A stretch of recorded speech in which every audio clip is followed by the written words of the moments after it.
Are you a doctor trying to elevate your practice and make your impact on the world long lasting? Ready to go from a hustler to a CEO? Man, you already know. Welcome to the Michael Buffington Show, the podcast that's transforming the lives of doctors. You ready? Let's go.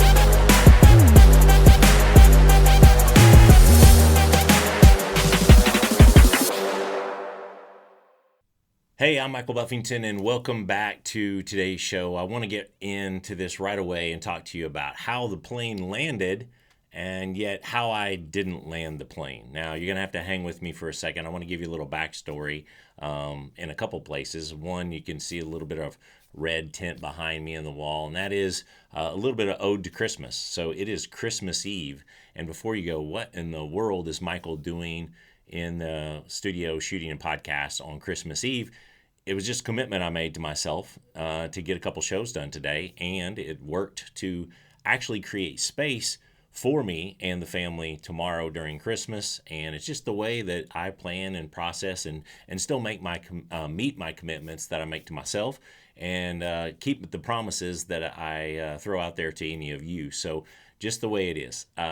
But I wanted to mention that simply because talking about the plane landed, my son went with his grandmother, his Mia, as she is called. I think she came up with that name on her own, and don't know why, don't really know how. But anyway, that's the name that sticks, and I'm sure that you have a lot of nicknames in your families as well. But I went to pick them up. Paige and I went to pick them up recently because they had just gotten home from a trip that they wanted to take to see a couple of uncles and have a bunch of fun and do all these great things, which they did.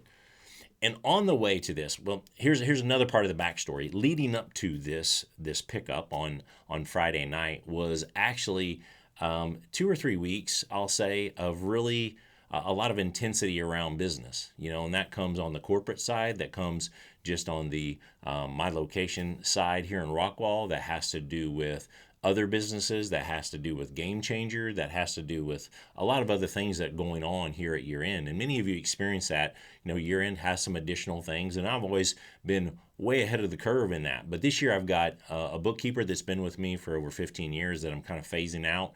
Her life change, my needs change, et cetera, et cetera.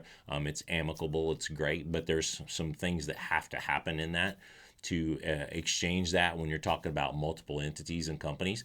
Also, on the accounting side, some things have not been at the level that I've experienced for over a decade.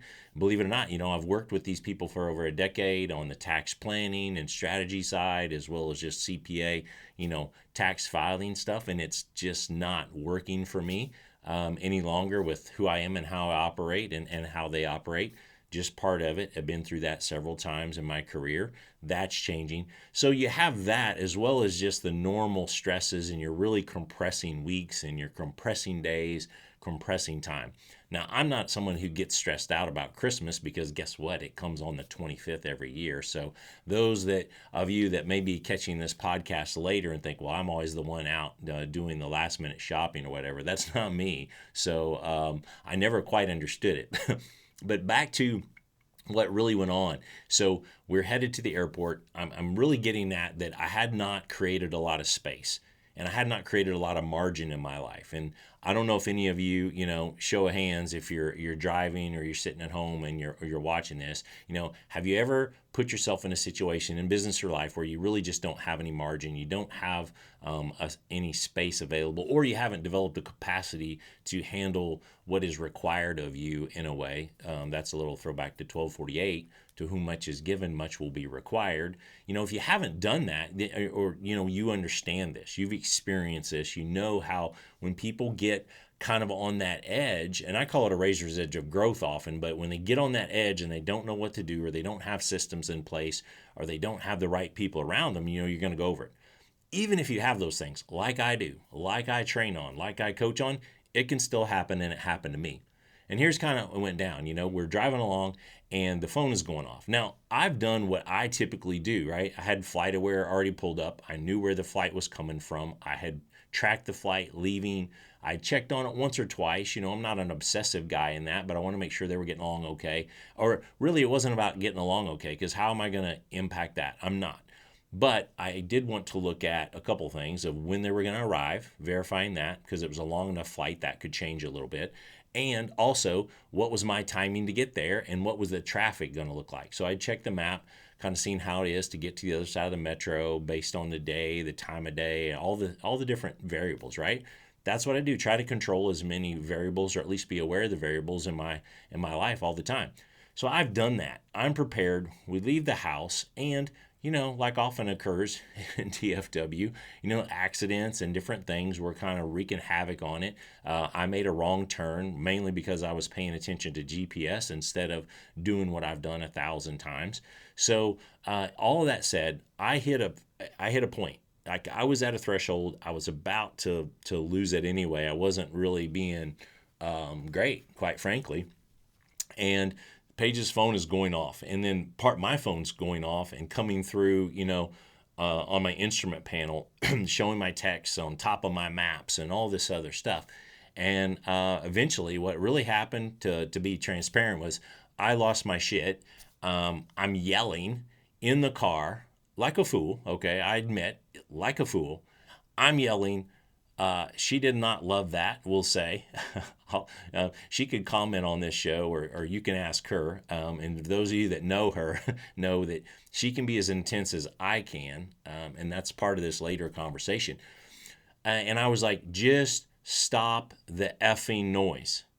Because at this point, all of the dinging and donging and all the different stuff of the apps. And I mean, it would be interesting to know if her mother actually listens to this podcast at all, because she's texting, hey, we've landed. Hey, we're taxiing. So she's giving Paige the play-by-play, which is probably thoughtful. I'm in my mind at the moment thinking, I already know all this shit. Like, I don't need to know this. Like, there's an app for that, right? I don't need to know it. And at that point, it became noisy. But here's the reality. That was considerate. That was communication. My teenager was texting me also. That was what we asked for as parents, communication.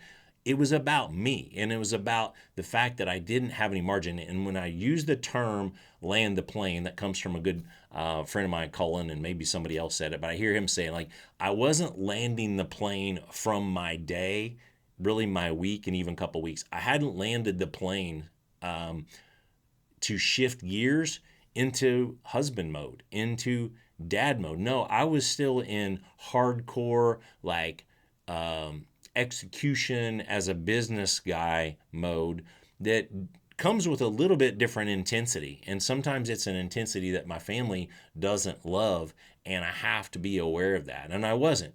So the plane had landed, but I had not landed the plane. Now, why is this relevant? It ended up to be a collision. It ended up to be a fight, like straight up fight between my wife and I. Now, we've been together 27 years at the time I'm shooting this.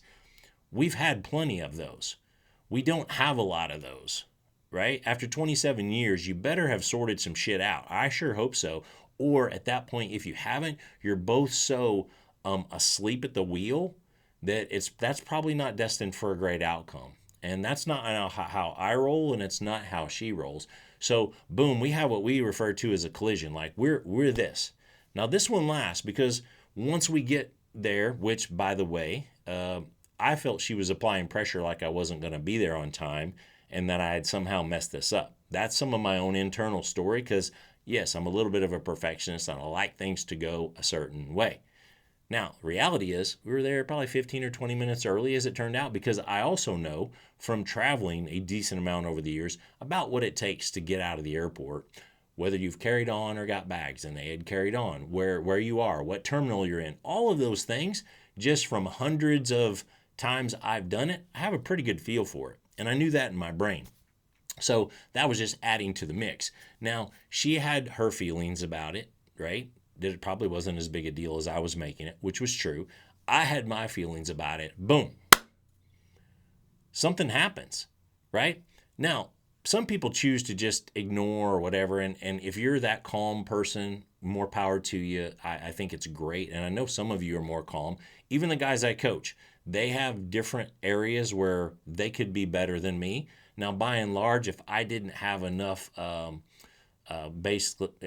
results of my own, then I don't know why they would coach with me in the first place, right? So I've had a level of success, but I just tell them straight up because I've been in too many rooms and I've had too many coaches and mentors that get on a stage and say, yeah, you know what? I've never had a bad day. I've never had a fight with my wife. I've never acted a fool. I've never lost my temper. I've never felt stressed about patient care. I've never been pissed off when a patient doesn't come return for their care, when I care more about their health than they do. Like, I mean, the list goes on, right? Now, so for any of you that think that exists, well, you probably should tune out because you're not going to ever get that from me because I think it's total BS. It doesn't exist. I've been on the back of the stage, okay? I know these people. So sometimes what is coming out of their mouth is not real. And all it does is make you feel that you got a problem, that you're less than, and that you can't overcome it through different strategies, some work, and some attention to some details within your life and business. And that's where this boils out. Number one, I really think about it and I'm looking here at things. There's things I could do better. There's always things I could do better. There's things that I want to do better. And guess what I started doing? Immediately, I'm sitting there going, you were just an ass. Like, why did you do that? You're a grown man with some skills. Why did you do that? What is it? What kind of story, what kind of thing, what kind of history is it that wells up in you and makes you feel like you need to do that? To the person that you partner in life with. We are on the same team. And we had a discussion about it the next day, like, hey, aren't we on the same team? And of course, that's a rhetorical question. Hell yeah, we've been on the same team for 27 years. Now, there's been times that, like any team, there's been some challenges. There's been some disagreements. There's been some direction this way, and we had to bring it back together. So, but if you don't collide on it, and here's where the cost comes in. They get in the car, start downloading the trip, which is great, and talking about the fun they had and everything else. And I'm sitting there pretty quiet because I wasn't totally shut down, but I didn't have a lot to say, mainly because of the margin, not because of the disagreement and the argument. But I also didn't even know how to step in. And then my 18-year-old says, hey, Dad, how was your week? What'd you do? And I'm trying to come up with an answer that's positive, that's uplifting, that's engaging. And I'm sitting there in that moment, driving at 80 miles an hour with every other person trying to get home, going, what was my week? And what was really going on in my brain was a rewind of all the challenges and all the negative stuff of the week. And in that, I felt stupid and I felt foolish. And I'm having two conversations in my head. He's talking to me. I'm trying to respond. Don't want to, he had no bearing on my situation. None of this was his doing or fault. So I wanted to be nice. I mean, I was super thankful he was home. I was grateful that he was safe. I was happy that I had a great time. All of those things. And I was like, it was this, it was that. And I didn't have a lot to say. Well, I come to find out later on, he's like, hey, Mom. It's like, Dad okay? And that's not okay with me. That part's not okay with me. A lot of the other parts of me I can deal with. That part's not okay with me. So I have to clean that up. And I'm here and I'm off and on here talking about ways that I hope that I can help you clean up areas that you need to clean up. Because it's honestly, you can judge me all you want, but it's not going to do you any good to judge me. Sometimes it's about another show that I did about assessing yourself. And I am constantly assessing myself, and it's a pretty high standard that I set for myself, and I didn't meet my own standard. So I collided with my wife, which is also one of the standards of our family. Like, we're going to collide. Whether it's a kid, her, or whatever, I'm going to collide. Because if it don't collide, collision creates change. And if you're unwilling to collide on the things that matter to you most, then what are you really doing? You're giving in. You're tolerating. You start to tolerate behavior in yourself. I won't tolerate that behavior myself. Am I going to do it again? I sure hope not. Okay? Could I? Yes, absolutely. But every single time I will get better. And that's the part I want to show you. Like, it felt horrible. Like, I felt bad. I felt a little bit of guilt. I felt a little bit of shame. All of those things blend in there.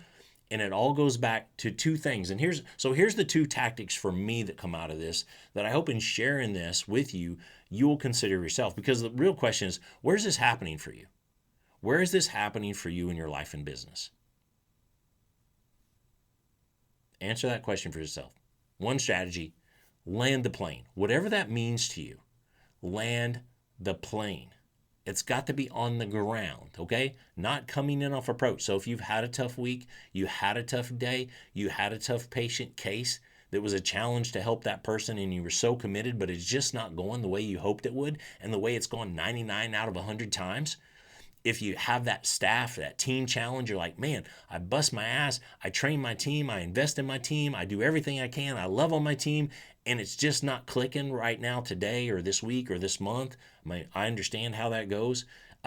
Maybe it's somebody left you a review. We had a review recently. It was like, oh man, it was a shot across the bow. Probably had less than one hand of those in a ton of years. But when you get them, it hurts. And you go, well, is that true? Did that really happen? Is that what we did in our office? Does that really fit us? So you do all of this soul searching. And then on the personal side too, right? You can impact relationships. And especially right now here at Christmas, I mean, no better time to assess. Like, it's challenging, more challenging for some households and families than others. So where is this going on? And you need to land the plane. You can't take all of that energy into other situations. You need to just bring it in. And how do you land a plane? You knock off some airspeed, you take off some lift, you cruise it in, you try to land soft, right? Sometimes you slam it on the runway. You try to land soft, apply some brakes, and then you begin to taxi to the gate, right? And that gate could be home. That gate could actually be from home into your team, into the environment in which you're going to care for people. But land the plane. The second thing is lean into the collision. Like the sooner that, at least in my belief and the way that I coach and the way that I train and the way that I consult, is if you're unwilling to collide, and that doesn't mean you got to argue, raise your voice, or any of that. That's not what I'm saying. But if you are unwilling to collide on the things that matter to you and actually make a change, then you are just falling, you're making yourself a victim to circumstances. You're not actually helping your life. You're not actually helping your team. So maybe you need help. Maybe you need to see a counselor. Okay? Maybe you need some help with the brain, just your brain health. Maybe you need to eat better and take care of your body better. Maybe you need to get a real fitness routine that actually takes care of you and who you are as far as the vessel. Maybe you need to invest in your team differently. Set some team meetings, set up some structure, do those things. There's 100 different things that could mean, but you will not do if you don't lean into the collision of what you want versus what you're willing to do. And sometimes that involves other people. And if you won't step in, nothing will change. Actually, that's not true. How I say change is the constant. Something will change. It just won't change in a positive way. Because I can tell you, to kind of put a cap on this, what happened the next morning, my wife and I are out walking like we were. That happened to be this morning here in Texas. It was dark. It was still dark when we went out. It was foggy. You couldn't even see normal things around us. It was pretty dense. This, literally moisture in the air. And we're walking in silence for like 1.5 miles, 2 miles. Not a word. Not one word. Yet we were still walking together. So go figure. We got out of bed. Me earlier than her. I'd already been up in an hour. I waited. We put on our shoes. We put on our coats. We went out the door and didn't speak for 2 miles. 1.5, 2 miles. Then I asked a question, is the way I remember it. She responded. I did not like the response. She did not like my reaction. And then we collided again. Now, what has it led to, though? Later on in that day, or as the day unfolded, right, we didn't walk away. We didn't avoid it. We just, sometimes I realize people got to go back to their corners or whatever. And some of you, if you're too far along, right, you may need additional help. We've built this muscle over 27 years. She knows I'm not going anywhere. I know she's not going anywhere. We know that we are a team, and sometimes teammates don't get along. But if they're still trying to win as a team, it's worth it. And it creates championship teams. And that's the way we see ourselves. And we worked through that. We had a great day. Ironically, we went to church yesterday to Christmas Eve, Christmas service. Again, today is Christmas Eve. We went to service, spent some time with the family. I did some work. We communicated about a lot of things. We reset on a few things that were non-negotiable for us individually and collectively. That is always a good idea, and a host of other things. So a lot stemmed from it. So I want to close the loop and let you know that's where we are. And we're quite all right with that because, as I say at the end of every show lately anyway, and that's learn daily, live fully. And for us, this is living fully. Like, we're going to live full out. I don't want to live any other way, and she doesn't either. So that's part of us being us and being together, whatever that means to you. And lead boldly. Sometimes being a leader means challenging the status quo, means leaning into the collision. Like, you can't sit back as a leader. Yes, sometimes you lead from the back. I get it. This was not one of those times. And I will press the envelope, and thankfully she will as well. Because when you think of iron sharpens iron, you may think man to man or woman to woman. In this case, it's husband and wife. Like iron sharpens iron. I will push on her, she will push on me, and we will get better. So lead boldly, and never forget that you are your legacy. And that is the part of the legacy we want for our kids, and we want for the businesses around us and that we influence. So we want that legacy to speak for itself. And that legacy is not one of passiveness. That legacy is not one to sit on the sidelines. And our kids know that we will go toe-to-toe because we believe that in times of their lives, they're going to need to go toe-to-toe. Could be with one of us. Could be with a coworker. Could be with a team member. Could be with something they're doing in their own businesses. Who knows? But that's the way we roll. I hope that this resonates with you, because I got to believe a lot of you out there roll the same way. And that's why I say it so often in my group, every day is training day, and this one was no different. Love and appreciate you. Talk to you soon. Share this up with somebody that needs to hear it.